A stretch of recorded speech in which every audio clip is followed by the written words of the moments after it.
قیامت کا دن بڑا ہولناک دن ہوگا۔ اس دن جب بندے قبروں سے اٹھیں گے تو قبروں سے برہ نہ اٹھائے جائیں گے، قبروں سے جب اٹھائے جائیں گے تو وہ کفن ان سے اتار لیا جائے گا۔ یہ بات جب ام المومنین سیدہ عائشہ رضی اللہ تعالی عنہا نے سنی تو ان کا وجود تھر تھر کانپنے لگا اور عرض گزار ہوئی، یا رسول اللہ پھر ہم ایک دوسرے سے حیا نہیں آئے گی؟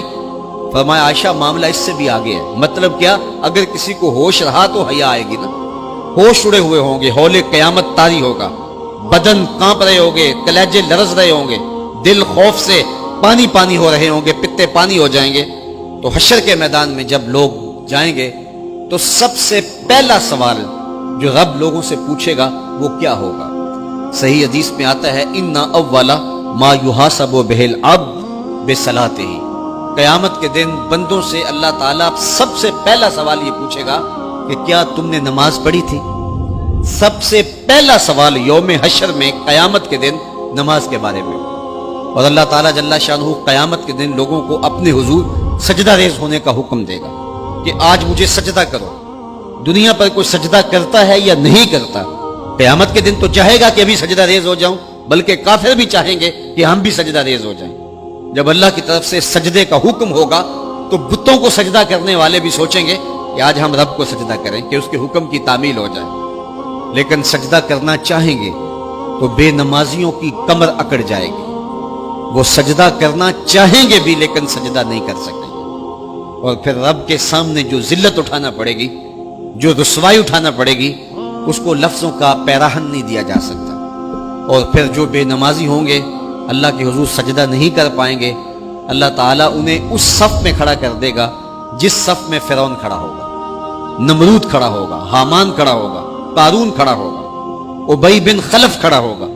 دشمنان خدا جس صف میں کھڑے ہوں گے بے نمازی کو اس صف میں کھڑا کر دیا جائے گا۔ میری لمبی تقریر نہیں، میں یہ آپ سے پوچھتا ہوں اور اپنے آپ سے پوچھتا ہوں، کیا ہم یہ گوارا کرتے ہیں کہ حشر کے دن ہمیں فرعون کے ساتھ کھڑا کر دیا جائے؟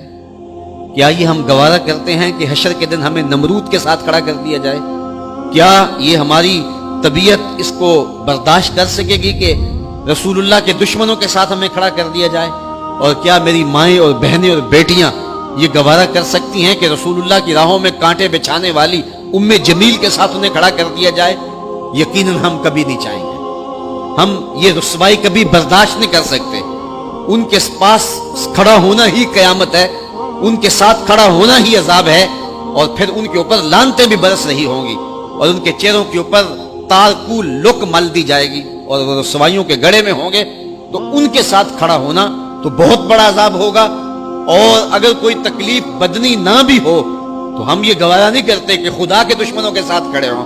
ہماری تو آرزو یہ ہے کہ بلال حبشی کے ساتھ کھڑے ہوں، ہماری تو تمنا یہ ہے کہ ابو ہریرہ کے ساتھ کھڑے ہوں، ہماری تو چاہت یہ ہے کہ رسول رحمت کے غلاموں کے ساتھ کھڑے ہوں، اور ہمیں نصیب ہو جائے حضور کے قدموں میں کھڑا ہونا، اہل بیت کے قدموں میں کھڑا ہونا، داتا گنج بخش علی حجویری کے پاس کھڑا ہونا نصیب ہو جائے، ہمیں بابا فرید کے پاس کھڑا ہونا نصیب ہو جائے، امام اعظم ابو حنیفہ کی قربت میں حضرت امام حسین کی قربت میں کھڑا ہونا نصیب ہو جائے۔ ہم تو یہ چاہیں گے کہ اس زمرے میں آئیں۔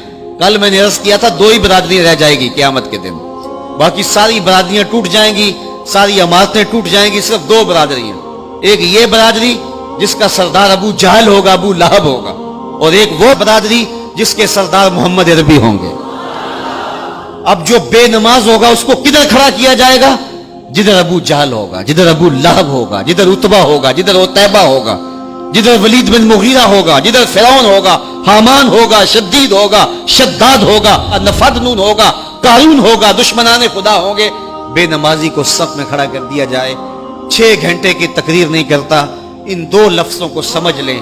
کیا ہم گوارا کر سکتے ہیں کہ اس صف میں نہ کھڑے ہوں جس صف کی امامت رسول اللہ کر رہے ہوں، بلکہ اس صف میں کھڑے ہوں جہاں فرعون کھڑا ہو، نمرود کھڑا ہو، حامان اور قارون کھڑا ہو؟ تو یقیناً ہم تو اس تصور سے کانپ جائیں کہ ہم ادھر کھڑے ہوں گے۔ تو پھر آج دعا کی اس محفل کے اندر یہ عزم کر کے اٹھو کہ جان جائے تو جائے، نماز نہ جائے۔ 5 گانا نماز شعار زندگی بنا لیں گے۔